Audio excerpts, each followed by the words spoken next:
ان الحمد للہ نحمده ونستعینه ونستغفره ونعوذ باللہ من شرور انفسنا ومن سیئات اعمالنا من يهده اللہ فلا مضل له ومن يضلل فلا هادی له واشهد ان لا الہ الا اللہ وحدہ لا شریک له واشهد ان محمدا عبده ورسوله اما بعد فان خیر الحدیث کتاب اللہ وخیر الہدی ہدی محمد صلی اللہ علیہ وآلہ وسلم وشر الامور محدثاتها وكل محدثة بدعة وكل بدعة ضلالة وكل ضلالة في النار. اعوذ باللہ السمیع العلیم من الشیطان الرجیم من ہمزہ ونفخہ ونفثہ بسم اللہ الرحمن الرحیم. رب اشرح لی صدری ویسر لی امری واحلل عقدۃ من لسانی یفقہوا قولی. بسم اللہ الرحمن الرحیم. ان اللہ وملائکتہ یصلون علی النبی یا ایہا الذین آمنوا صلوا علیہ وسلموا تسلیما. اللہم صلی علی محمد وعلی آل محمد کما صلیت علی ابراہیم وعلی آل ابراہیم انک حمید مجید. اللہم بارک علی محمد وعلی آل محمد کما بارکت علی ابراہیم وعلی آل ابراہیم انک حمید مجید. اللہم ربنا آتنا فی الدنیا حسنۃ وفی الآخرۃ حسنۃ وقنا عذاب النار. ربنا آتنا من لدنک رحمۃ وہیئ لنا من امرنا رشدا. لا الہ الا انت سبحانک انی کنت من الظالمین. حسبنا اللہ ونعم الوکیل. یا حی یا قیوم برحمتک استغیث ولا حول ولا قوة الا باللہ العلی العظیم. آمین. الحمدللہ آج 8 نومبر 2020 کو سنڈے کے دن قرآن کلاس نمبر 53 میں ہم انشاءاللہ تعالی سورہ آل عمران کی آیت نمبر 110 سے شروع کریں گے.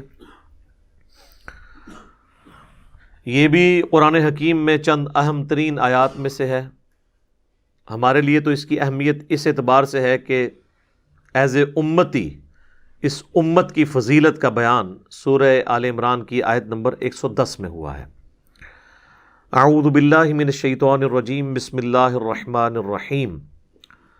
کنتم خیر امت اخرجت للناس. تم سب سے بہترین امت ہو جو لوگوں کے لیے نکالے گئے ہو. تأمرون بالمعروف وتنہون عن المنکر وتؤمنون باللہ.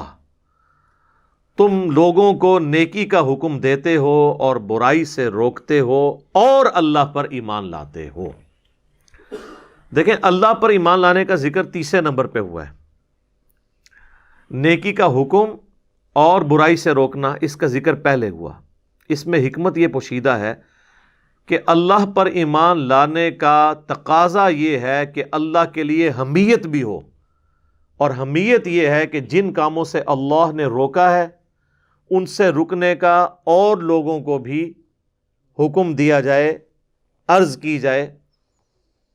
جس کی جو ذمہ داری ہے وہ پوری کرے. حکمران ظاہر ہے آرڈر کے ذریعے کرے گا، باپ اپنے گھر میں حکم کے ذریعے کرے گا، اولاد باپ اور ماں کے سامنے جو ہے وہ عرض کریں گے اور برائی سے روکیں.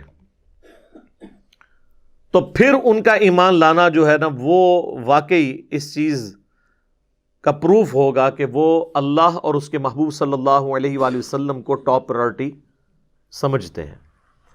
صحیح بخاری اور مسلم کی متفق علیہ حدیث ہے، اس شخص نے ایمان کی حلاوت چکھ لی جس میں 3 نشانیاں ہیں. نمبر 1، اللہ اور اس کا محبوب صلی اللہ علیہ وآلہ وسلم اسے پوری دنیا میں سب سے بڑھ کر محبوب ہو جائیں. نمبر 2، اس کی دوستی اور دشمنی کا معیار اللہ کی ذات ہو. اور نمبر 3، کفر کی طرف لوٹایا جانا اس کے لیے اتنا ہی مشکل ہو جائے جتنا زندہ آگ میں جلنا، یعنی وہ آگ میں جلنے کے لیے تیار ہو جائے لیکن اپنا دین نہ چھوڑے۔ جس میں 3 یہ باتیں ہوں گی وہ ایمان کی مٹھاس چکھے گا۔ دوسری بات کیا ہوئی کہ دوستی اور دشمنی کا معیار اللہ کی ذات۔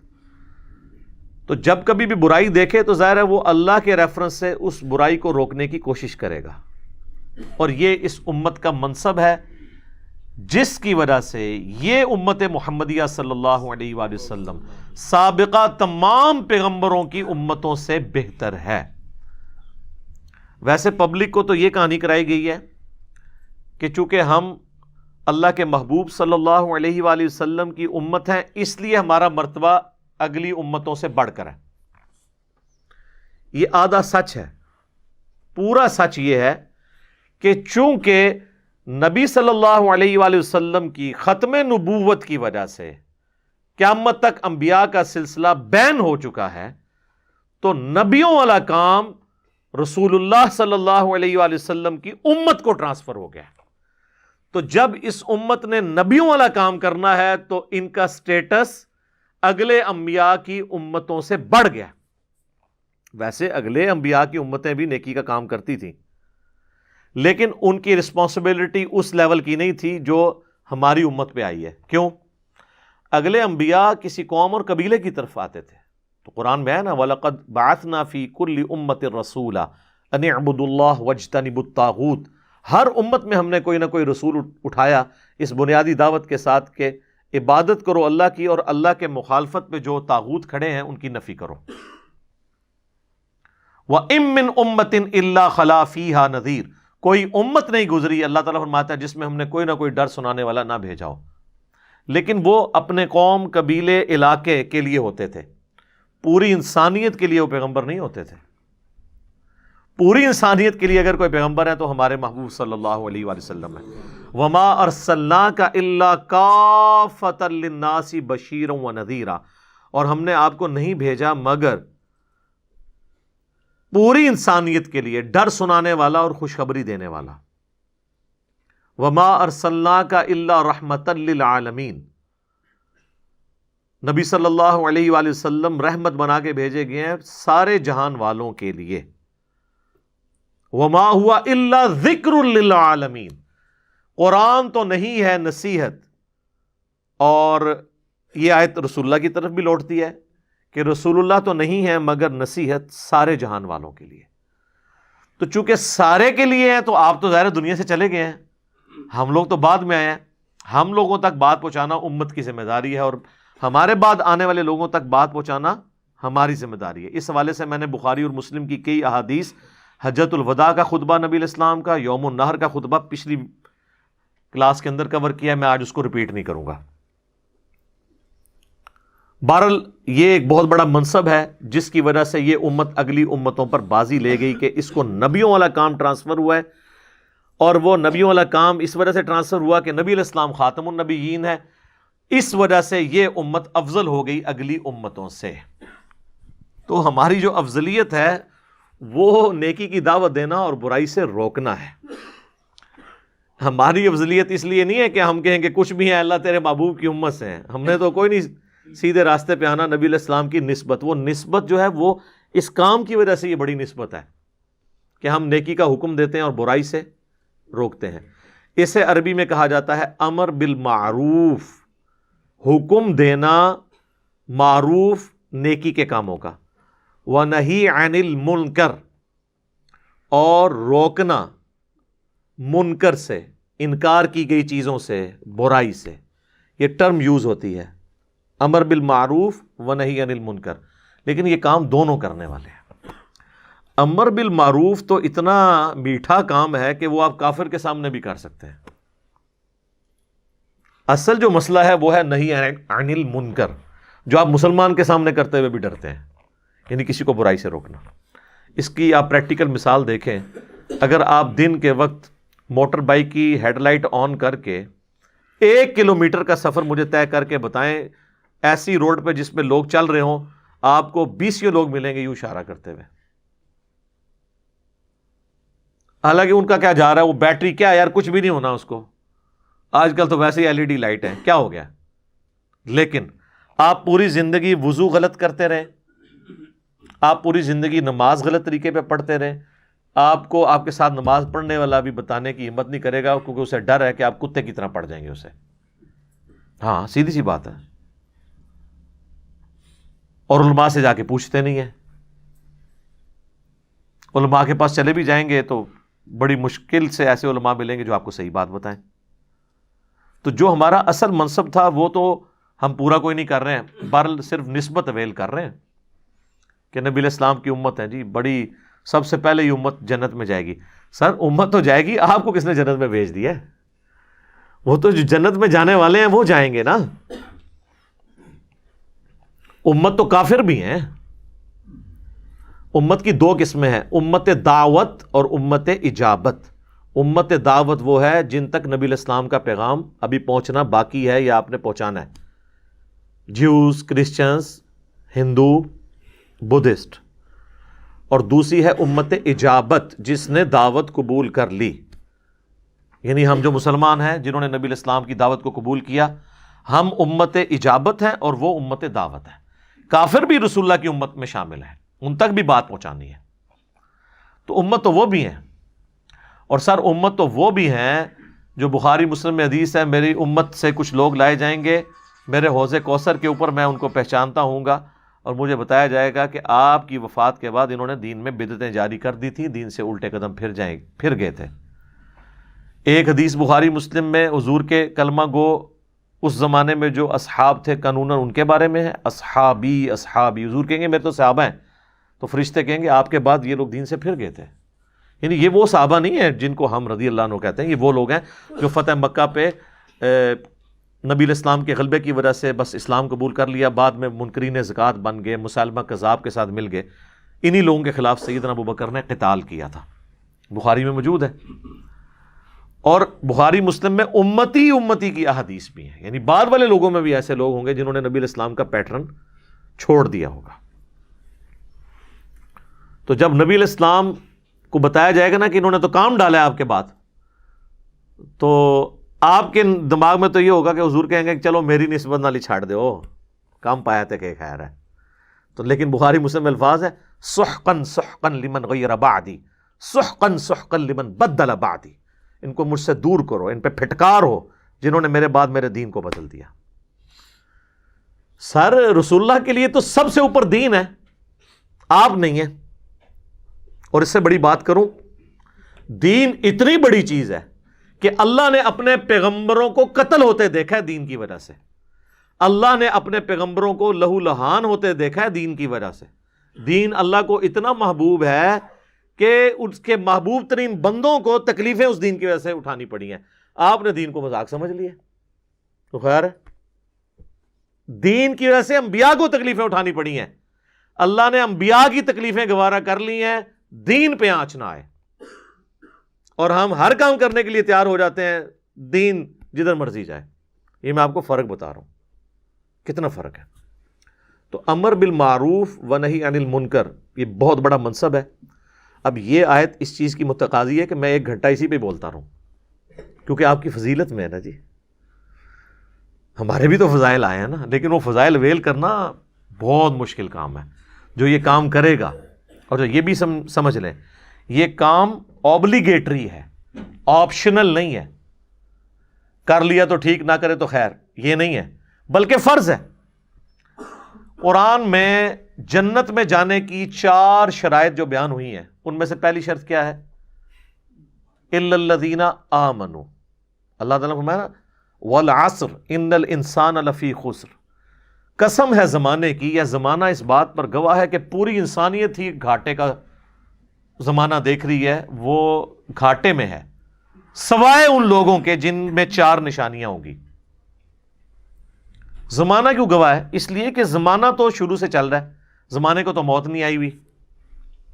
زمانے نے یہ وقت دیکھا ہے کہ نوح علیہ السلام کے ساتھ صرف 78 لوگ کشتی میں بچے، باقی سب غرق ہوئے. اسی زمانے نے پھر یہ بھی دیکھا کہ لوط علیہ السلام کی 2 بیٹیاں ان کے ساتھ بچیں، پوری قوم لوط تباہ ہوئی. اسی زمانے نے فرعونیوں کو ڈوبتے ہوئے دیکھا، اسی زمانے نے قوم صالح کی بربادی دیکھی، اسی زمانے نے قوم عاد کی تباہی دیکھی. یہ سورج تو وہی ہے، یہ دیکھتا آ رہا ہے. تو یہ زمانہ گواہ ہے کہ اوورآل زیادہ تر لوگ تباہ ہی ہوئے ہیں انسانیت میں، دنیا اور آخرت کے اعتبار سے. الا الذین آمنوا، ہاں چند ہیں ایمان والے. وعملوا الصالحات، جو کہ نیک عمل کیا کرتے تھے یہ کریں گے. وتواصوا بالحق، اور لوگوں کو بھی وصیت کریں گے سچائی کی بات کی. کونے مان کے نہیں بیٹھ جائیں گے، سچائی کے لیے کھڑے ہوں گے، سچائی اور انصاف کے اوپر قائم ہوں گے. اولو العلم قائما بالقسط کے تحت، چاہے ان کو اپنے خلاف بھی گواہی دینی پڑے، اپنے رشتہ داروں کے خلاف گواہی دینی پڑے، وہ کھڑے ہو جائیں گے اللہ کے لیے، اللہ کے مجاہد بن کے، رسول اللہ کے سپاہی بن کے صلی اللہ علیہ وآلہ وسلم. وتواصوا بالحق، وصیت کریں گے حق بات کی، سچی بات بتائیں گے لوگوں کو، بالکل دو ٹوک. وتواصوا بالصبر، اور پھر جب پھینٹی لگے گی تو صبر کریں گے. جی یہ ہو ہی نہیں سکتا کہ آپ حق بات کریں تو آگے آپ کی پھینٹی نہ لگے. اگر آپ کے سامنے ہزاروں کا مجمع اور سبحان اللہ کہہ رہا ہے تو آپ یہ بات سمجھ لیں کہ آپ شاید کوئی ایسی بات پیش کر رہے ہیں جو حضرت نوح علیہ السلام سے بھی بہتر فارم میں آپ نے کو پیش کر دی ہے. تو یہ تو پاسبل نہیں. تو یا آپ وہ بات کر رہے ہیں جو نوح علیہ السلام نے کی تھی تو ان کو تکلیف اٹھانی پڑی تھی، تو آپ کیسے وہ بات کریں اور وہ آپ کو تکلیف نہ اٹھانی پڑے؟ یہ تو ایک نیچرل چیز ہے. تو یہ ڈیٹم لیول پہ 4 شرائط ہیں کامیابی کی. الا الذین آمنوا وعملوا الصالحات وتواصوا بالحق وتواصوا بالصبر. اس کے بغیر تو چھٹکارا نہیں ہے. لہذا دعوت و تبلیغ کا کام کرنا یہ کوئی یہ نہیں ہے کہ کر لیا تو ثواب، نہ کرے تو گناہ. نہیں، یہ اسی طرح ضروری ہے جس طرح ایمان لانا. ہاں اس کا دائرہ کار ڈیفرنٹ ہوگا. ایک گھر کے اندر یہ ذمہ داری ہوگی باپ کی اپنی بیوی اور بچوں تک بات پہنچانا.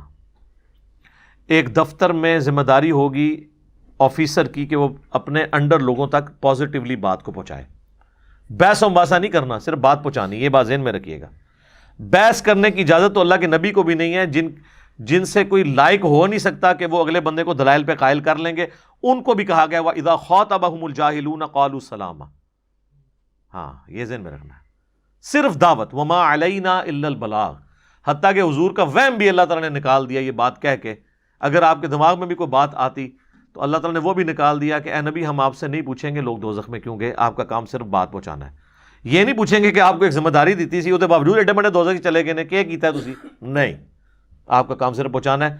جس نے جانا ہے جہنم میں جائے، آپ کا کام صرف پہنچانا ہے. حتیٰ کہ اس سے بھی بڑھ کے قرآن میں کئی جگہ یہ مضمون آیا ہے فَلَعَلَّكَ بَاخِعٌ نَفْسَكَ عَلَىٰ آثَارِهِمْ إِن لَّمْ يُؤْمِنُوا بِهَٰذَا الْحَدِيثِ أَسَفًا. تو اپنی جان کو ہلاک کر لے گا اے نبی اس غم سے کہ لوگ قرآن پہ ایمان نہیں لا رہے. چھوڑو.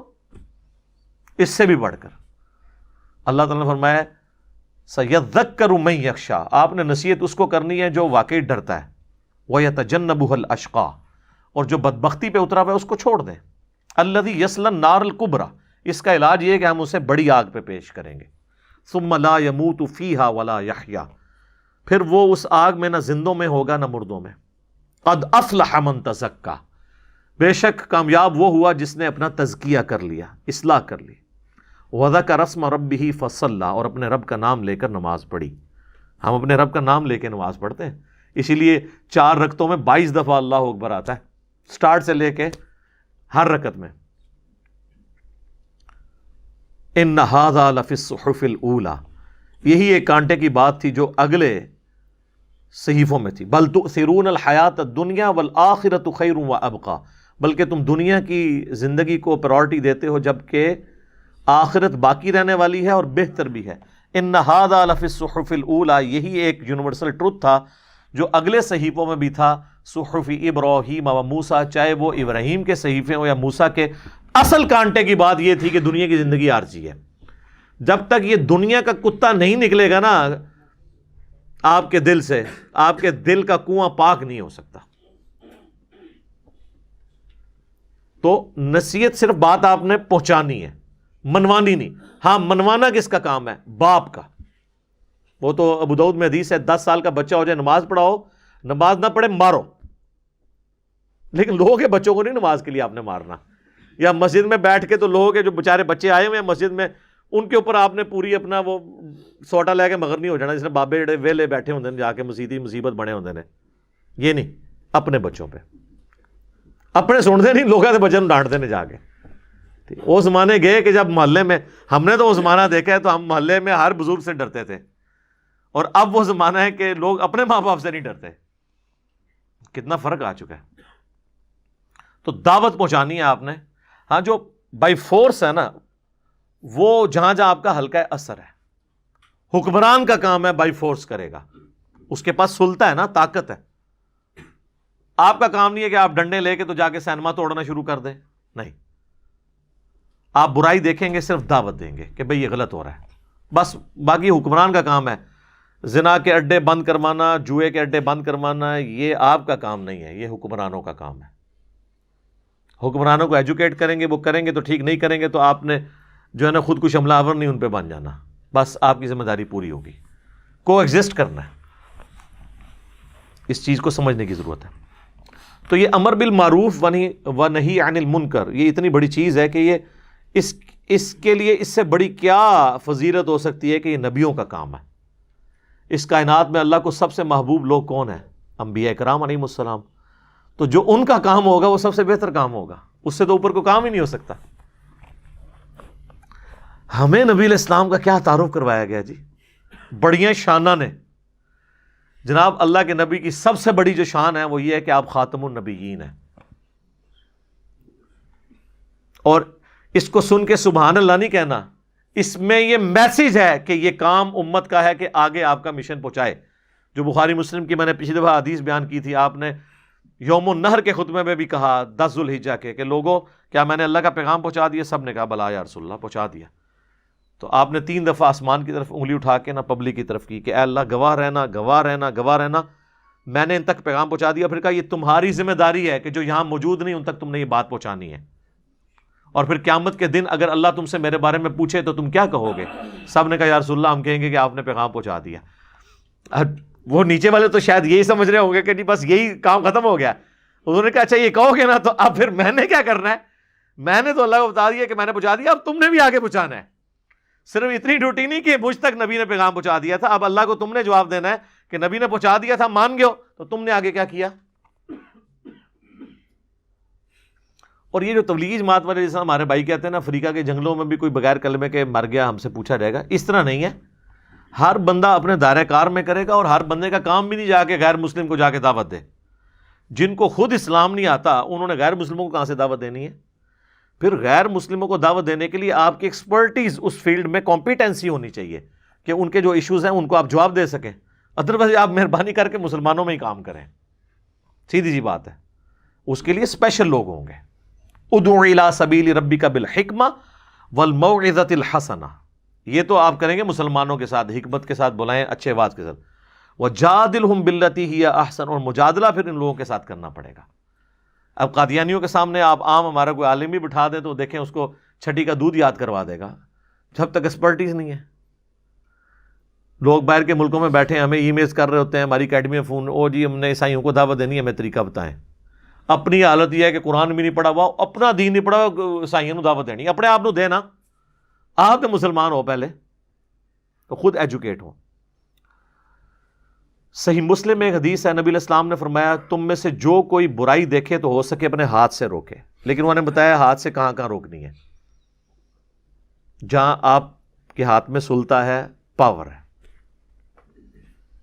اگر ہاتھ سے نہیں روک سکتا تو کم از کم زبان سے برائی کو برائی کہے، اور اگر زبان سے بھی نہیں کہہ سکتا تو کم از کم دل میں برا جانے. لیکن فرمایا ذالک اضعف الایمان، یہ سب سے کمزور ایمان کا درجہ ہے. یعنی یہ بالکل ایک نازک سی ڈنڈی کے ساتھ ہی جڑا ہوا ہے ایک ایمان گیا. یعنی ایٹ لیسٹ اللہ کی ریکوائرمنٹ ہے کہ زبان سے آپ نے برائی کو برائی کہنا ہے، اور سب سے اعلیٰ درجہ ہے کہ ہاتھ کے ساتھ. اب ذرا ہاتھ سے تو حکمران کریں گے، زبان علماء کا کام ہے. گونگا شیطان اللہ کو پسند نہیں ہے. یہی وجہ تھی کہ حضرت حسین ابن علی نے بنو امیہ کے دور میں کمپرومائز نہیں کیا. وہ یہ سمجھتے تھے کہ میں رسول اللہ کی اولاد سے ہوں، نبیوں والا کام ایٹ لیسٹ سب سے پہلے تو آل رسول کو ٹرانسفر ہوا ہے، اور میں بھی اگر برائی کو برا جانوں گا دل میں تو پھر تو دین کا جنازہ نکل جائے گا. اس لیے وہ باقیوں کہتے تھے بھی تم جو بھی ہے اللہ کے سامنے عذر پیش کرو، میں کیا عذر پیش کروں گا. دیکھنے حضرت ابو ہریرہ کہتے ہیں کہ میں نے رسول اللہ سے 2 پیالے لیے ہیں، ایک تو میں نے تمہیں سکھا دیا جو ظاہری شریعت کا علم ہے، ایک وہ ہے جو میں سکھاؤں تو تم میری گردن کاٹ دو. جو صوفیاء کہتے ہیں جی وہ علم لدنی تھا، نہیں، وہ بخاری میں موجود ہے کہ مجھے نبی علیہ السلام نے بنو قریش کے ان لڑکوں کے نام بتائے ہیں، ان کے ماں باپ کے نام بھی، جن کے ہاتھوں اس امت کی دوائی ہونی ہے. اور وہی حکمران تھے، اگر وہ ان کے سامنے کہتے ہیں کہ تیرے ہی دس کے گئے سن اللہ نبی کے تو بیڑا غرق کرنا ہے امت دا، انہوں نے کہنا سی آؤ نہ تو تے پہلے ذبح کریے. تو وہ برائی کو دل میں برا جانتے تھے. لیکن آل رسول کا منصب اعلیٰ تھا، ٹھیک ہے نا جی. وہ پھر حسین تو نہیں روزانہ مائیں پیدا کرتی، حسین تو پھر حسین ہے. اس کو سپورٹو میں ایک حدیث یہاں پہ کوٹ کروں گا، میرا ایک کلپ بھی اپلوڈ ہوا تھا. دا ڈفرنس بٹوین حسین ابن علی اینڈ عبداللہ ابن عمر. ابن علی اور ابن عمر کی نیچرز میں فرق. اس میں نے یہ حدیث بتائی تھی کہ صحیح مسلم میں ایک حدیث ہے، کربلا والے ریسرچ پیپر میں ڈلی ہوئی ہے. ابو رافع تابعی کہتے ہیں کہ میں نے عبداللہ بن عمر سے یہ حدیث بیان کی کہ نبی علیہ السلام نے فرمایا، اور انہوں نے کہا یہ میں نے حدیث عبداللہ ابن مسعود سے سنی تھی، آپ سے بھی سینئر صحابی سے، پہلے 10 مسلمانوں میں سے. اور نبی علیہ السلام نے یہ بات ارشاد فرمائی تھی کہ اللہ تعالیٰ نے جب کبھی بھی کسی نبی کو پیغمبر بنا کے مبعوث کیا تو کچھ اس کے ڈیڈیکیٹڈ صحابہ ہوتے ہیں جو اس کے ساتھ تن من دھن لگا دیتے ہیں، اور اس کی وجہ سے دین اٹھتا ہے. لیکن جب نبی فوت ہو جاتا ہے اور اس کے وہ ساتھی بھی فوت ہو جاتے ہیں قریبی، پھر ناخلف جانشین ان کی پوسٹ سنبھال لیتے ہیں، اور وہ اپنی زبان سے وہ کچھ کہتے ہیں جو کچھ کرتے نہیں ہیں، اور وہ کچھ کرتے ہیں جس کے کرنے کا حکم نہیں دیا گیا ہوتا، الٹا گیئر لگا ہوتا ہے.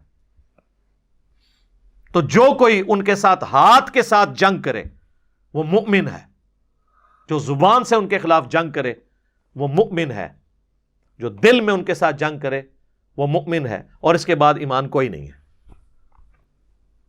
لیکن یہ دل والا بھی اس کے لیے ظاہر ہے، اب عورتیں بچے تو دل میں ہی برا جانیں گے نا برے حکمرانوں کو، وہ بیچارے کیا کر سکتے ہیں. اب یہ حدیث بھی حضرت حسین ابن علی کے سامنے تھی کہ یار میرا منصب تو ہے ایٹ لیسٹ میں زبان سے تو روکوں، تو ان کی تو خیر قتال تک بھی نوبت آ گئی. پھر آپ دیکھیں نا سورۃ المائدہ میں آتا ہے اللہ تعالیٰ نے بنی اسرائیل کو یہ چیز ٹونٹ کے طور پہ کی ہے، کیوں نہیں روکا ان کے علماء اور ان کے اللہ والوں نے ان کو حرام خوریوں سے اپنے حکمرانوں کو. یہ تو منصب ہے. اچھا یہ حدیث جب بیان کی نا تو عبداللہ بن عمر نے اس حدیث کا انکار کر دیا، کیونکہ وہ تھے ذرا درویش قسم کے، لڑائی جھگڑے کو اوائڈ کرنے والے. یزید کو جو آخری وصیتیں حضرت معاویہ رضی اللہ عنہ نے کی تھی نا، اس میں یہ بھی تھی کہ عبداللہ بن عمر کو اس کا مسلح اور لوٹا نہیں چھوڑے گا، اس سے تو بے فکر رہی، تیرے لیے مصیبت 2 بندے بنیں گے، عبداللہ ابن زبیر اور حسین ابن علی. اور واقعی پولیٹیشین تو سمجھتا ہے نا جی کہ بھئی کیا کام کون ڈال سکتا ہے. تو عبداللہ بن عمر نے اس حدیث کا انکار کیا، تو کیونکہ وہ خود تو بالکل انکار اس لیے کر رہے تھے کہ وہ تو کہیں بھی لائے نہیں کر رہے تھے سوائے آخری درجے کے. تو ابو رافع بڑے یعنی ڈسہارٹ ہوئے، انہوں نے کہا میں ان کو کہوں گا تو یہ پھر میرے ساتھ ناراض ہوں گے. کہتے ہیں اللہ کا کرنا یہ ہوا کہ عبداللہ ابن مسعود جو ہے نا وہ مدینہ شریف تشریف لے آئے. تو مجھے ایک دن عبداللہ بن عمر نے کہا کہ بھئی عبداللہ ابن مسعود آئے ہیں تو ان کی زیارت کرتے ہیں، جا کے سینئر صحابی ہیں ہم ان کی صحبت کرتے ہیں. تو کہتے ہیں میں نے اپنے دماغ میں سوچ لیا کہ اب موقع ہے، یہ جائیں گے نا میں ادھر یہ حدیث بیان کروں گا. وہ گئے تو انہوں نے حضرت عبداللہ ابن مسعود سے کہا کہ حضرت آپ نے ہی مجھ سے وہ حدیث بیان کی تھی نا کہ جب بھی کوئی نبی آتا ہے تو اس کے چند صحابی ہوتے ہیں جو ساتھ چلتے ہیں، پھر بعد میں ناخلف جانشین پیدا ہوتے ہیں، ان کے خلاف جو ہاتھ اٹھائے وہ بھی مومن ہے، جو زبان اٹھائے. تو جب پوری حدیث بیان کی تو عبداللہ بن مسعود نے کہا ہاں یہ حدیث میں نے نبی علیہ السلام سے خود سنی تھی. پھر انہوں نے عبداللہ بن عمر کو کچھ نہیں کہا کہ ہاں جی ہوں سناؤ، تو بس وہ میسج پہنچ گیا، عبداللہ بن عمر کو پتہ چل گیا کہ یہ حدیث ہے. یہ حدیثیں بھی تھی نا جس کی وجہ سے کربلا ہو گئی. قیام حسینی کے بنیاد یہی حدیث تھی، امر بالمعروف و نہی عن المنکر کے اعتبار سے. تو یہ نیکی کا حکم دینا، برائی سے روکنا، یہ بڑا کمپلسری ہے۔ بخاری اور مسلم میں ایک اور حدیث ہے، نبی علیہ السلام فرمایا کہ نیکی کا حکم دینے والے اور برائی سے روکنے والوں کی مثال اس کشتی کی مانند ہے۔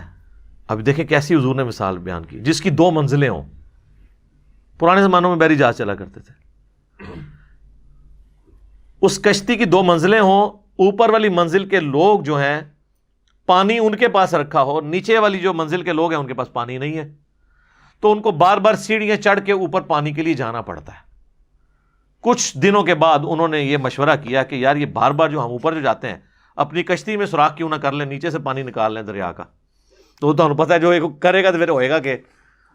حضور علیہ السلام نے فرمایا اب جو اوپر والی منزل کے لوگ ہیں جب ان کو یہ بات پتہ چلے اور وہ یہ کہنا شروع کر دیں وہ تو خیر ہے اپنے حصے کی منزل میں سوراخ کر رہے ہیں، ہمارا کیا لے رہے ہیں، تو وہ بھی ڈوبیں گے اور نچلے بھی ڈوبیں گے، اور اگر وہ ان کو روک لیتے ہیں تو خود بھی بچ جائیں گے، ان کو بھی بچا لیں گے۔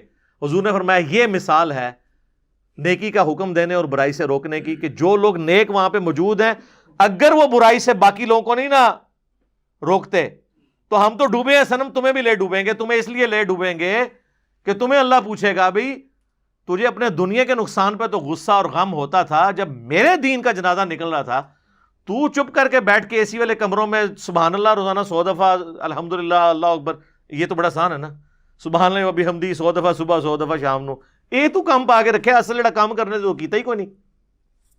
Point to be noted. ایک اور حدیث ہے بخاری مسلم میں، نبی علیہ السلام فرمایا میں نے جہنم میں اپنے امتیوں میں سے بعض واعظین کو، واعظین یعنی علماء اکرام کی اتنی عزت ہے، ان کو دیکھا کہ وہ اپنے پیٹ کی انتڑیوں کے گرد جہنم میں چکر کاٹ رہے ہیں جس طرح کہ کولو کا گدھا۔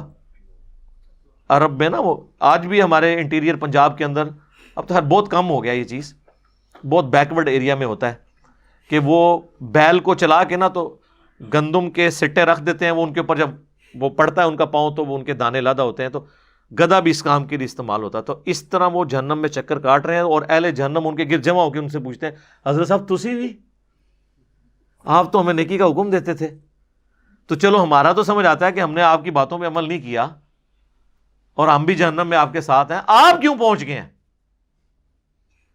تو کہیں گے کہ ہم بس کہتے ہی تھے آپ کو، کر دے ہو ہی جو تسی کرتے ہو، اسی لیے کہتے ہیں نا کہ او کام نہ کرو جو مولوی کردہ ہے، او کام کرو جو مولوی کہندہ ہے۔ کیا وہ عموماً ٹھیک ہی ہوتے ہیں کہانیوں کو چھوڑ کے۔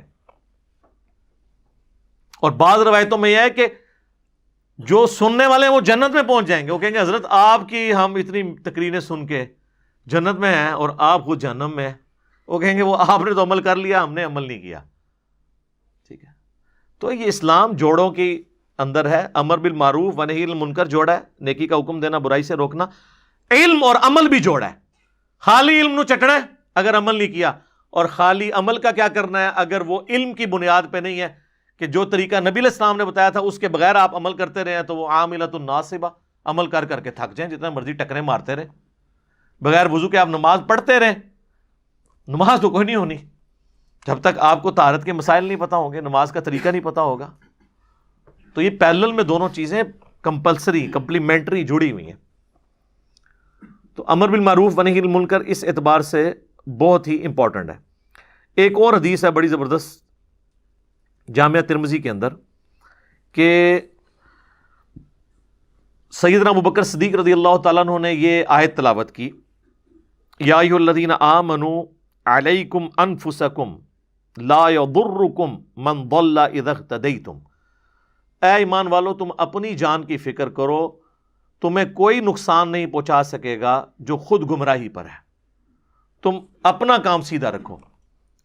اور حضرت ابوبکر نے کہا کہ تم یہ آیت پڑھ کے یہ سمجھتے ہو کہ تم خود نیکی کا کام کرتے رہو، جو برائی کرتے ہیں ان کا وبال تم پہ نہیں پڑے گا، تو یہ مطلب نہ لینا اس آیت کا، کیونکہ میں نے خود رسول اللہ سے سنا تھا کہ اگر کہیں پہ لوگ موجود ہوں اور وہ برائی کو دیکھتے ہوں اور برائی کو روکنے کی کوشش نہ کریں تو عنقریب اللہ ان سب پہ عذاب بھیج دے گا، اور وہ دعا کریں گے ان کی دعائیں بھی قبول نہیں ہوں گی، یعنی نیکوں کو بھی رگڑا لگ جائے گا۔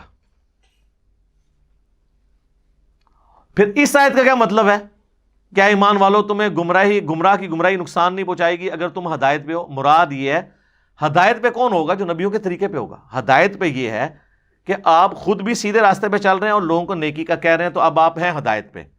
آپ کی دعوت کے باوجود کوئی برائی پہ چل رہا ہے نا، تو اب اس کا برائی پہ چلنا آپ کو نقصان نہیں پہنچائے گا. ہاں اگر آپ خود نیک عمل کر رہے ہیں، کسی کو روک نہیں رہے ہیں، تو اب اس کی برائی کا وبال بھی آپ پہ آ جائے گا. تو دیکھیں صحابہ کرام جو ہے نا، وہ کس طرح حضرت ابوبکر نے خطبہ دے کے کہا کہ ایسا غلط مطلب نہیں جائے لے لینا کہ جی بس میں سیدھا ہوں، بس ٹھیک ہے، باقی جان جدھر مرضی، میرا کہ لینا دینا. یہ اس صورت میں ہوگا جب آپ ان تک بھی بات پہنچا دیں اور پھر بھی وہ نہ مانے، پھر ٹھیک ہے، آپ کو کوئی نقصان نہیں ہوگا ان کی وجہ سے، ورنہ رگڑا لگ جائے گا. خیر اس کے اوپر میں کئی ایک احادیث بیان کر سکتا ہوں. To cut the story short, یہ کامیابی کے لیے امر بالمعروف و نہی عن المنکر بھی ضروری ہے، اور یہی وہ خوبی ہے جو ہمیں نبی علیہ السلام کی وجہ سے ملی، ختم نبوت کی وجہ سے. اور وہ اس لیے کہ پوری کائنات کے لیے آپ کو پیغمبر بنا کے بھیجا گیا. ایک اور حدیث بھی ہے بخاری مسلم میں کہ مجھے اللہ نے 5 خصوصیات ایسی دی ہیں جو کسی پیغمبر کو نہیں دی. اس میں سے پہلی خصوصیت یہ ہے کہ پوری زمین میرے لیے سجدہ گاہ ہے. میرے امتی جہاں چاہیں نماز ادا کریں. پہلے ہوتا تھا صرف مسجد میں نماز پڑھنی ہے، مسجد کے علاوہ اگر آپ کہیں اور ہیں تو ساری نمازیں جمع کر کے اکٹھی گھر آ کے واپس مسجد میں پڑھتے تھے. دوسرا، مجھے پوری انسانیت کے لیے پیغمبر بنا کے بھیجا گیا. تیسرا، 1 مہینے کی مسافت سے میرا رعب کافروں پہ ڈال دیا. چوتھا، مال غنیمت میرے لیے حلال کر دیا گیا. پہلے مال غنیمت حلال نہیں ہوتا تھا. اور 5واں، نبوت کا سلسلہ مجھ پہ ختم کیا گیا. جناب نبوت کا سلسلہ ختم ہونا، یہ ہے وہ ٹائٹل، اور پوری انسانیت کے طرف پیغمبر بنا کے بھیجنا، یہ ہے وہ ٹائٹل جس کی وجہ سے ہماری بھی فضیلت ہے کہ ہم اس پہ عمل کریں گے. خالی کھلی نعرے لگانے سے کچھ نہیں ہونا. اب دیکھ لیں آلموسٹ میں نے 40 منٹ اس ایک آیت پہ لگائے ہیں، اس لیے کہ اس آیت کا خالی یہ ترجمہ کر کے گزر جانا کہ تم بہترین امت ہو، تو یہ تو سارے مفسرین اس طرح ہی گزر جاتے ہیں. جب تک آپ کو اس کا سمجھ نہیں آئے گی کہ یہ بات کیا ہو رہی ہے، اس وقت تک فائدہ نہیں ہے. وَلَوْ آمَنَ أَهْلُ الْكِتَابِ لَكَانَ خَيْرًا لَهُمْ، اگر اہل کتاب بھی ایمان لے آتے تو ان کے لیے اچھا ہوتا. پہلے بھی کتنا سورہ بقرہ میں ذکر آیا کہ اہل کتاب کو تو پتا تھا یہی وہ پیغمبر ہیں جن کی پیش گوئی ہماری کتابوں میں ہے، تو اللہ تعالیٰ ماتا ہے تمہاری خیریت تو اس میں ہی تھی، دنیا اور آخرت کی، تم ایمان لے آتے. لیکن اب تمہاری قسمت میں پٹائی لکھی ہے، تو دنیا میں بھی آپ دیکھ لیں قاسیہ اور یرموک میں ذلیل ہوئے، اور آخرت کی بھی ذلت باقی ہے. منہم المؤمنون واکثرهم الفاسقون، ان میں سے مومن بھی ہیں لیکن اکثر فاسق ہی ہیں، بہت کم لوگوں نے ایمان قبول کیا. لن یضروکم الا اذی، تمہیں یہ نقصان کوئی نہیں پہنچا سکیں گے، اللہ کی مدد اپنے پیغمبر کے ساتھ ہے. ہاں کوفت ضرور پہنچے گی، ذہنی ٹینشن، ظاہر ہے ٹینشن ہر وقت ہی دھڑکا لگا رہے کہ آپ یہ کر رہے ہیں، آپ یہ پلاننگ کر رہے ہیں، آپ یہ کر رہے ہیں. آگے چل کے آئے گا پھر پیغمبر کو پھر دعا بھی تعلیم کی گئی کہ اہل ایمان کی اللہ نے نشانی بتائی کہ جب ان کو پتہ چلتا ہے نا کافر سازشیں کر رہے ہیں، تو وہ کہتے ہیں حسبنا اللہ و نعم الوکیل، بس ہم نے اللہ ہی پر بھروسہ کیا، وہی ہمیں کافی ہے. ذہنی کوفت پہنچے گی لیکن کچھ کر نہیں سکیں گے سچائی کے مقابلے میں. وَإِن يُقَاتِلُوكُمْ يُوَلُّوكُمُ الْأَدْبَارَ، اور جب تم ان سے قتال کرو گے نا تو پیٹ پھیر کے بھاگیں گے. ظاہر ہے جی صحابہ والا ایمان اگر ہو تو سامنے جتنا مرضی کوئی دلیر ہو، وہ تو آیا ہے نا کفر کی طرف سے، اس میں تو وہ دلیری تو نہیں ہو سکتی جو اللہ کے ماننے والے میں ہو سکتی ہے. پیٹ پھیر کے بھاگیں گے. اور دیکھیں ہر جگہ اللہ تعالیٰ نے مختصر جماعت کے ذریعے کافروں کو الٹا ہے. ثم لا ينصرون، اس کے بعد ان کی مدد بھی نہ کی جائے. ضربت علیہم الذلہ، ان پر اللہ نے رسوائی مسلط کر دی ہے. کیوں؟ پیغمبر آ گئے ہیں. پہلے یہ کہتے تھے، سورہ البقرہ میں آتا ہے، اس نبی کے وسیلے سے دعائیں مانگا کرتے تھے. وہ وسیلہ پاکستان والا نہیں، اللہ سے کہتے تھے اللہ جلدی جلدی اس نبی کو بھیج، ہم اس کے ساتھ مل کے قتال کریں، کافروں پہ غلبہ پائیں. اور جب نبی آئے تو سب سے پہلے یہ کافر بن گئے. اور جن کو دھمکی لگاتے تھے اوس اور خزرج کو، وہ مشرکین عرب کے قبائل، وہ ایمان لے آئے. اور جو اہل کتاب تھے ان کی کتابیں شوکیسوں میں ہی سجی رہ گئی. آج بھی علماء کے ساتھ ایسے یہی ہو رہا ہے کہ جی ایڈی ڈگریاں لے کے انہوں نے گالی نہیں کوئی سنتا، وہ منڈے نو سنتے ہیں سارے انجینئر نو. وہ بھائی انجینئر نے کتاباں کڈ کے پبلک سامنے رکھیاں نے، تواڈے نے کتاباں ویسے سجا کے رکھیاں نے، ویسے تو پڑھی نہیں، جو پڑھی ہوئی وہ بھی نہیں بتائی، تو بس یہی ہوگا آپ کے ساتھ. ضربت علیہم الذلہ اینما ثقفوا، یہ ذلت میں ہی رہیں گے جہاں کہیں بھی پائے جائیں گے. الا بحبل من اللہ، ہاں اللہ کوئی ان کو سہارا دے دے وقتی طور پہ، کوئی ایسا کوئی تقدیر غالب آ جائے کہ ان کو کوئی سکون کا سانس مل جائے. بحبل من الناس، یا لوگ کوئی ان کو پناہ دے دیں یہودیوں کو، ادروائز ان کی ذلت ان کا مقدر ہے. اور آپ دیکھیں حضرت عیسیٰ کے ساتھ انہوں نے غداری کی، اس وقت سے ذلت کاٹی انہوں نے 2000 سال تک. یہ اب آ کے ان کو تھوڑا سکون ملا ہے 1917 میں بالفور ڈکلیریشن کے بعد. یہودیوں کو جو آباد کاری کی اجازت اسرائیل میں مل گئی، 1948 میں اسرائیل قائم ہو گیا، 1967 میں انہوں نے عرب کو جنگ میں شکست دے کے اسرائیل کو اتنا بڑا کر لیا. ہم جس ایرا میں جی رہے ہیں نا، اس ایرا میں جو یہودیوں کا سٹیٹس ہے نا، یہ بہت بہتر ہے. پچھلے 2000 سال سے تو ذلت کاٹ رہے تھے. 500 سال تک تو یہ بیت المقدس میں انٹر نہیں ہو سکے، کیونکہ بیت المقدس پہ قبضہ تھا عیسائیوں کا. عیسائی ان کو اپنے نبی کا قاتل سمجھتے تھے، وہ تو یہی سمجھتے ہیں نا سولی دیے گئے. اور وہ حضرت عیسیٰ علیہ السلام کو معاذ اللہ آؤٹ آف ویڈ لاک مانتے تھے. میں اردو میں نہیں کہہ رہا، آپ گستاخی کا فتوی لگا دیں گے. یعنی میں نے کئی ایک باتیں کافروں کی کوٹ کی ہیں تو میرے کھاتے میں ڈال دیے. دیکھو یہ نبی کے بارے میں کیا الفاظ استعمال کر رہے ہیں. اب نبی کے بارے میں اس سے بڑا کوئی لفظ استعمال ہو سکتا ہے کہ یہ آؤٹ آف ویڈ لاک پیدا ہوا ہے؟ دیکھیں نا، اس کو ذرا آپ انگلش میں ٹرانسلیٹ کریں. ایسے ہے بھی انگلش ہے، لیکن میں زیادہ مشکل انگلش بولی ہے، کیونکہ میں اگر دوسرے والی انگلش بولاں گا تو اکثر لوگوں کو پتہ بھی لگ جائے گا. تو اتنا جب کنفلکٹ ہو تو وہ دونوں کیسے اکٹھے ہو سکتے ہیں؟ یہ تو پوپ نے ان کا گناہ معاف کیا 1917 میں، بالفور ڈکلیریشن ہوئی تو الٹیمیٹلی ان کو اجازت ملی ہے، ورنہ تو 500 سال تک تو یہ انٹر نہیں ہو سکے. یہ تو حضرت عمر نے جب فتح کیا یروشلم تو انہوں نے اس کو انٹرنیشنل سٹی ڈکلیئر کیا، لیکن عیسائیوں نے معاہدے کے تحت یہ اس معاہدے پہ چابیاں والے کی تھیں کہ یہودیوں کو آپ اجازت تو ضرور دیں گے لیکن یہاں پہ یہ رہائش نہیں کر سکتے.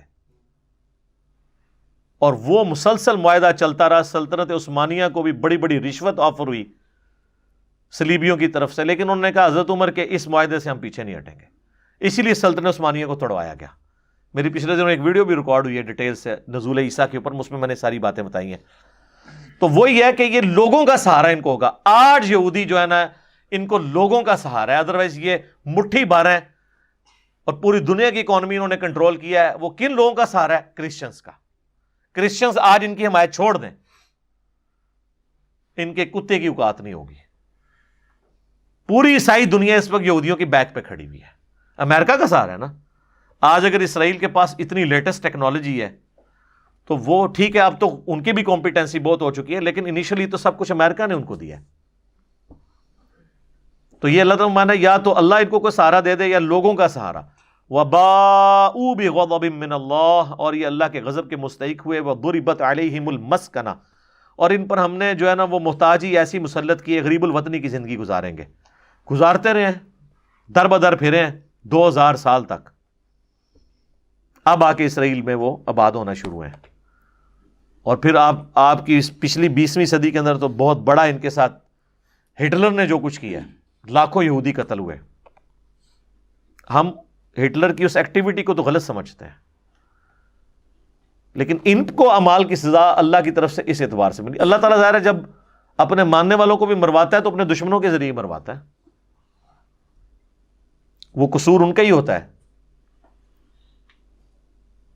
تو ان پہ عذاب کی قسطیں آتی رہی ہیں. اور آخری قسط آنی ہے جو بخاری مسلم میں ہے کہ مسلمان حضرت عیسیٰ کے ساتھ مل کر دجال کے خلاف قتال کریں گے. دجال یہودیوں کا لیڈر ہوگا اور اللہ کی ایسی غیبی مدد ہوگی کہ اگر کسی پتھر کے پیچھے بھی یہودی چھپا ہوا نا، یا درخت کے پیچھے، وہ درخت اور پتھر کو بھی اللہ تعالیٰ زبان دے گا. وہ کہے گا ایھا المسلم، یا مسلم، میرے پیچھے یہودی، اسے قتل کر دے.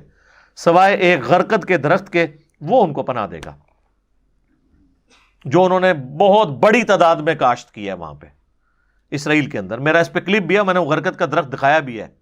وہ جھاڑی اتنی بڑی ہے، اس میں بندہ چھپ بھی جائے تو نظر نہیں آتا. تو صدا آئے گی اے مسلم، اے بریلوی دیوبندی سنی شیعہ نہیں، اے مسلم. ٹھیک ہے جی.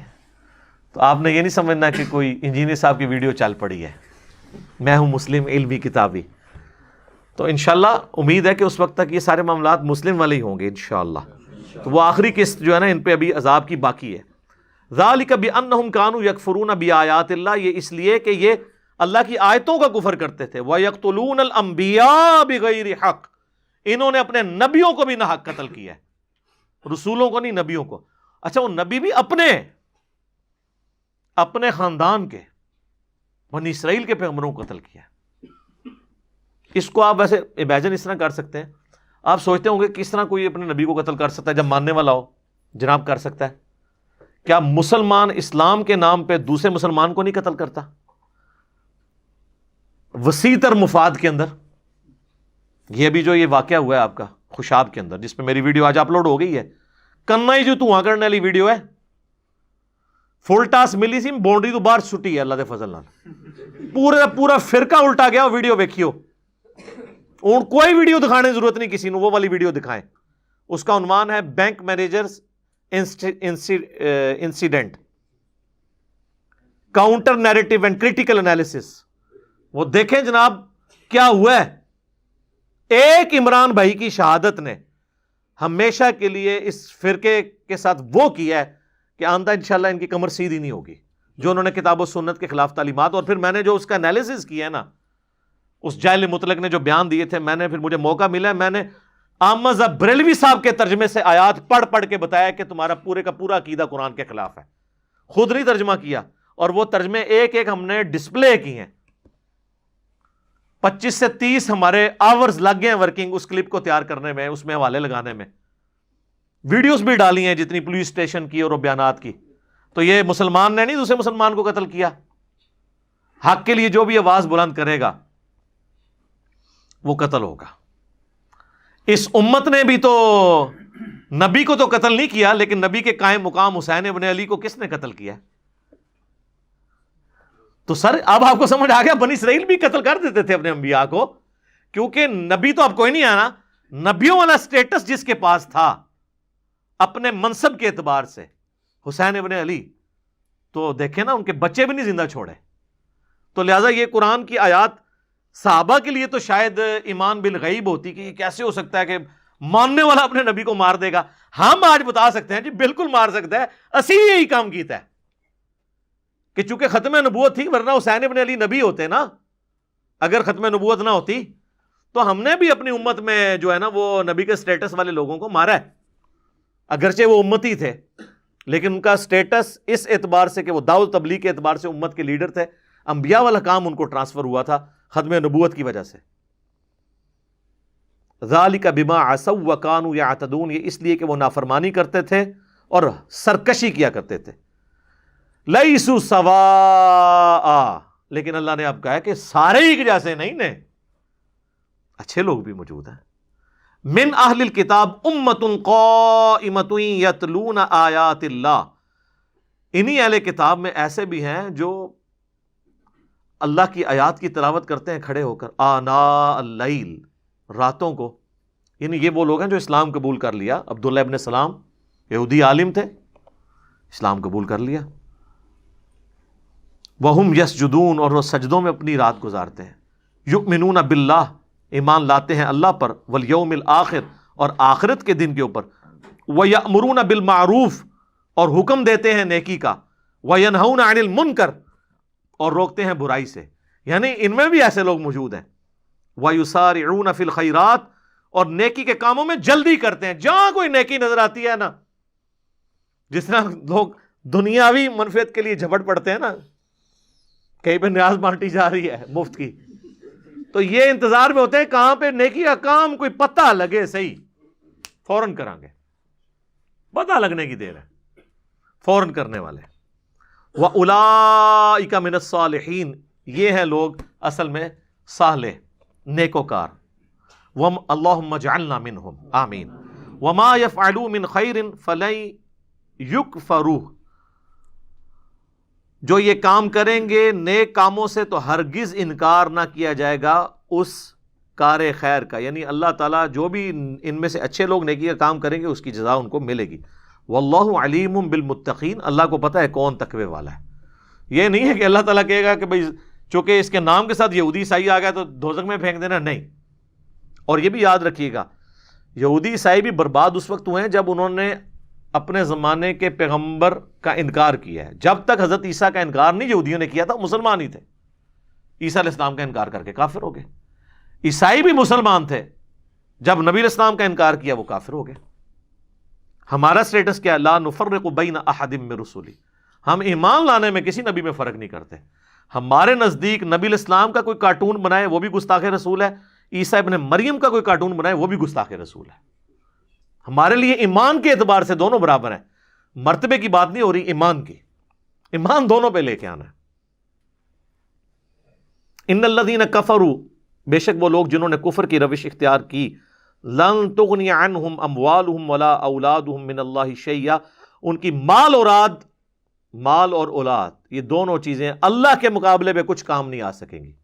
دنیا میں انسان مال دے کے چھڑا لیتا، اور قبائلی سسٹم میں جس کے بیٹے زیادہ ہوتے تھے طاقت زیادہ ہوتی تھی. تو اللہ نے فرمایا یہ دنیا میں ٹھاٹ باٹ ہے مال اور اولاد کی. اللہ کے حضور کوئی نہیں اپنے آپ کو بچا سکتا اگر اس نے پیڑے کرتوت کیتے نہ تھے. وَأُولَئِكَ أَصْحَابُ النَّارِ، اور یہ ہوں گے اہل جہنم، آگ والے. ہم فیہا خالدون، وہ رہیں گے اس میں ہمیشہ ہمیش. اللہم لا تجعلنا منہم، اللہم اجرنا من النار، ربنا اصرف عنا عذاب جہنم ان عذابها کان غراما. آمین. اللہم انی اعوذ بک من عذاب جہنم ومن عذاب القبر ومن فتنة المحیا والممات ومن شر فتنة المسیح الدجال. صحیح مسلم میں حدیث ہے کہ نبی علیہ السلام نماز کی حالت میں بھی قرات کرتے ہوئے جب جہنم کی آیات آتی تھی نا تو وہیں پہ قرات روک کے نا تو اللہ سے دعائیں مانگنا شروع کر دیتے تھے، اور جنت کی آیات آتی تھی تو جنت مانگنا شروع کر دیتے تھے. یہ سنت ہے نماز کے اندر بھی. تو اسی پہ میں نے اجتہاد کیا، اگر نماز کے اندر سنت ہے تو درس قرآن کے دوران بھی جب یہ آیات آئیں گی نا، لیکن سر یہ تو اس کو ہے نا جس کو پتا ہو. یہی میں اگر سر لگا کے پڑھ رہا ہوں تو جہنم کی آیات تو آپ میں سے اکثر سبحان اللہ کہہ دیں گے، اس پہ آپ نے کہنا ہوگا وَلِعَاذُ بِاللَّہ، اللہ کی پناہ. ٹھیک ہے نا جی. مثل ما ينفقون فی هذه الحیات الدنیا، مثال ان کی جو خرچ کرتے ہیں اس دنیاوی زندگی میں، ان کی مثال ایسی ہے کمثل ریح فیہا سر اصابت حرث قوم، جیسا کہ ہوا اس میں سخت ٹھنڈک ہو اور لگے وہ ایک قوم کے کھیت کو، ظلموا انفسہم فاہلکت، جنہوں نے اپنی جانوں پر ظلم کیا، یعنی اللہ کے جو نافرمان لوگ ہیں تو اللہ تعالیٰ ان کو فنا کر دے گا جس طرح کہ ٹھنڈی ہوا ایک کھیت کو تباہ و برباد کر دیتی ہے. وما ظلمہم اللہ، اللہ نے ان پر ظلم نہیں کیا، ولیکن انفسہم یظلمون، بلکہ خود انہوں نے اپنے اوپر ظلم کیا. یعنی جن کی پوری تگ و دو دنیا کی زندگی کے لیے آخرت کو انہوں نے پس پش ڈالا ہے نا، تو ان کی مثال یہ ہے کہ وہ جو خود دنیا کی بھی کھیتی ہے ان کی آخرت میں کام نہیں آنی. بس ایک ٹھنڈی ہوا جس طرح بیڑا غرق کر دے گی نا ان کے پورے کھیت کا، تو اللہ تعالیٰ کی طرف سے جب عذاب کا کوڑا پڑنا ہے تو سب کچھ فارغ، یہ سب دنیا میں ہی رہ جائیں گے اعمال. یا ایھا الذین آمنوا لا تتخذوا بطانۃ من دونکم، اے اہل ایمان نہ بناؤ اپنا رازدار غیروں کو. لا یألونکم خبالا، وہ کوئی کسر نہیں اٹھا رکھتے تمہاری خرابی کی، تو تم ان کو رازدار کیوں بناؤ؟ کافر کو آپ رازدار نہیں بنا سکتے. ایون اگر کسی کی بیوی عیسائی یا یہودی ہے جس سے نکاح کی اجازت ہے، اکثر لوگ کہتے ہیں نہیں بیوی بڑا قریب رشتہ ہوتا ہے تو دوسری طرف کہہ رہا ہے یہود و نصارہ کو دوست نہ بناؤ، تو اس کے ساتھ آپ کی قربت اپنی جگہ، لیکن کوئی اپنے دین سے ریلیٹڈ چیز، اپنے مشن سے ریلیٹڈ چیز اپنی بیوی کے ساتھ بھی شیئر نہیں کر سکتے اگر وہ غیر مسلم ہے یا مسلمان بھی ہے اور دوسرے فرقے کی ہے. اودیو داسی نہ دوے. تو وہ قربت دین کے معاملے میں دیکھنا ہے کہ اپنا رازدار اس کو بنانا ہے جو دین کے لیے ہو. ادروائز تو آپ دیکھ لیں کتنی عورتیں انہوں نے اپنے خامن چھوڑے ہیں نبی علیہ السلام کے مبارک دور میں، اور کتنے خامن ہیں انہوں نے اپنی مشرکہ بیویاں چھوڑ دی ہیں اسلام کی خاطر. انہوں نے یہ دیکھا پھر کہ جی ہم جو ہے وہ اپنی خاندان کو نبھائیں. تو اللہ تعالیٰ ہمارا کہ ان کو ایسے لوگوں کو رازدار نہیں بنانا، ان یہودی منافق بنے. وَدُّوا مَا عَنِتُّمْ، وہ پسند کرتے ہیں جو چیز تمہیں بری، جب تمہیں کوئی برائی پہنچتی ہے ان کو یہ لگتا ہے، ان کو یہ چیز پسند ہے کہ تم پہ برا وقت آئے. قَدْ بَدَتِ الْبَغْضَاءُ مِنْ أَفْوَاهِهِمْ، اور تمہیں ظاہر تو ہو چکا ہے ان کی منہ کی باتوں سے، پتہ چل جاتا ہے، ہمیں بھی پتہ چل جاتا ہے. لوگ اپنے بغض کا اظہار کر رہے ہوتے ہیں جب علمی بات کے جواب میں عجیب و غریب باتیں کر رہے ہوتے ہیں، تو صحابہ کو بھی کہا جا رہا ہے کہ تم لوگوں کے اندر جو منافقین چھپے ہوئے ہیں نا، اوپر سے کلمہ پڑھ کے اندر سے یہودی ہیں، ان کی منہ کی باتوں سے تمہیں آئیڈیا تو ہوتا رہتا ہے کہ میں نے جڑے مار دینے تو آنو، بندہ اپنوں کو میں نے تو نہیں مارتا۔ جب ہماری ایک کامن کاز ہے پھر ہم اس کسی کو تو نہیں کہہ سکتے، ٹھیک ہے؟ ہم جب آن کر رہے ہیں ایک چیز کو، مثلا اگر میں حضرت حسین علیہ السلام یا اہل بیت کی شان بیان کرتا ہوں تو اس میں مجھے تو نہیں میں نے ہے جی تسی تے شیعہ لی گلاں کر رہے ہو، تو آپ نہیں مانتے حضرت حسین کو مانتے ہیں۔ اسی طریقے سے اگر میں قرآن و سنت سے توحید کے دلائل بیان کروں اور مجھے کوئی کہے یہ تے وہابیاں لی گلاں کر رہے ہو، تم قرآن و سنت کو نہیں مانتے، کسی کو سپورٹیو ہے یا نہیں ہے، آپ نے سچائی کے ساتھ کھڑے ہونا ہے۔ تو اللہ تعالیٰ فرماتا ہے کہ ان کی زبانوں سے تو تمہیں آئیڈیا ہو چکا ہے کہ یہ اپنے منہ سے کس طرح کے میں نے تم لوگوں کو مارتے ہیں، یعنی جب برا وقت آتا تھا نا تو وہ فوراً مسلمانوں کہتے تھے آگے چل کے بھی آئے گا جی، ہم نے تو پہلے ہی، ابھی اس کے بعد غزوہ بدر احد کی کمنٹری جب شروع ہوگی نا، ہم نے تو پہلے ہی کہا تھا کہ جی کوئی لڑ بڑھ کے فائدہ کوئی نہیں ہے، دیکھو نا اتنے بندے مروا لیے ہم نے۔ تو اللہ تعالیٰ فرماتا ہے کہ ان کے منہ کی باتوں سے تمہیں تکلیف پہنچتی ہے، وما تخفی صدورہم اکبر، اور ان کے دلوں میں جو تمہارے خلاف بغض چھپا ہوا ہے نا، اوپر سے کلمہ پڑھا ہے، اندر ان کے وہ نفرت چھپی ہے جو اس سے بھی بڑھ کر ہے۔ قد بینا لکم الآیات ان کنتم تعقلون، ہم نے صاف صاف آیات تمہارے لیے بیان کر دی ہیں اگر تم سمجھ سکو، یعنی یہ صحابہ کرام کو خبردار کیا جا رہا ہے کہ یہ آپ کے ساتھ کام ڈالیں گے۔ اب یہ ٹاپک چل رہا ہے لیکن اب چونکہ ٹائم ختم ہو چکا ہے، انشاءاللہ اگلی کلاس کے اندر ہم یہیں سے شروع کریں گے انشاءاللہ۔ 2 آیات ہیں 119 اور 120، اور پھر 121 سے لے کر 180 تک 60 مسلسل آیات صرف غزوہ احد کی لائیو کمنٹری ہے۔ آپ نے اگر احد کی ویڈیو دیکھنی ہے نا تو ان آیات میں دیکھیں، اور کیا اللہ نے گفتگو کی ہے، جدھر جس نے مس ہینڈل کیا نا مسئلہ، اللہ تعالیٰ نے پھر لحاظ کوئی نہیں کیا۔ اور یہی ڈانٹ جو پلائی گئی اس کا فائدہ تھا کہ یہ آخری جنگ تھی جو صحابہ نے جیت کے ہاری تھی، پھر قادسیہ اور یرموک بھی نہیں ہاری ہیں، کیونکہ ڈسپلن لوز نہیں ہوا۔ جب ایک استاد کبھی ایک غلطی کے اوپر انسان کو ڈانٹ کے اور اس کا ڈسپلن لوز ہونے کے اوپر اسے بتائے نا، اور پھر وہ شاگرد بھی صحابہ ہوں، تو وہ پھر ایسی بات کو پکڑیں گے کہ پھر اللہ تعالیٰ، کیونکہ اللہ تو دیکھ رہا تھا میں نے تو ان سے سپر پاور الٹوانی ہے۔ آج چھوٹی سی جنگ کے اندر انہوں نے حضور کی نافرمانی کر کے جو 30-50 تیر انداز تھے، ان میں سے صرف جو ہے وہ 15 وہاں رہ گئے، 35 نے درہ چھوڑ دیا، ڈسپلن اپنے لیڈر کی بات نہیں مانی، جبکہ بخاری میں الفاظ تھے تم یہ دیکھو کہ چیل کوے بھی ہماری بوٹیاں اٹھا کے لے کے جا رہے ہیں تب بھی تم نے درہ نہیں چھوڑنا۔ اب اس سے زیادہ کیا حضور سمجھاتے؟ انہوں نے دیکھا کافر پیچھے بھاگ رہے ہیں تو انہوں نے درہ چھوڑ دیا، اور خالد بن ولید بڑے سمجھدار تھے، کافروں کی طرف سے آئے تھے، درے کے پیچھے سے آگے حملہ کیا اور فتح جو ہے وہ شکست میں بدل گئی، حضور کے بھی دانت شہید ہو گئے، آپ بھی بے ہوش ہو گئے، آپ کی شہادت کی خبر مشہور ہوگی۔ اب یہ پوری 60 آیات ہیں، اور یہ قرآن حکیم میں ایک یونیک مقام ہے، وہ انشاءاللہ اگلی دفعہ شروع ہو جائیں گی، لیکن 2 آیات باقی ہیں، اس کے بعد انشاءاللہ اگلی دفعہ شروع کریں گے۔ اللہ تعالیٰ سے دعا جو حق بات میں نے کہی اللہ تعالیٰ ہمارے دلوں میں راسخ فرمائے، اگر جس بات میں میرے منہ سے کوئی غلط بات نکل گئی اللہ تعالیٰ ہمارے دلوں سے محو کر دے، ہمیں معاف بھی فرما دے، ہمیں کتاب و سنت کی تعلیمات پر عمل کر کے دوسرے بھائیوں تک پہنچانے کی توفیق عطا فرمائے۔ سبحانک اللہم و بحمدک، اشہد ان لا الہ الا انت، استغفرک و اتوب الیک، وما علینا الا البلاغ المبین۔ جزاکم اللہ خیرا۔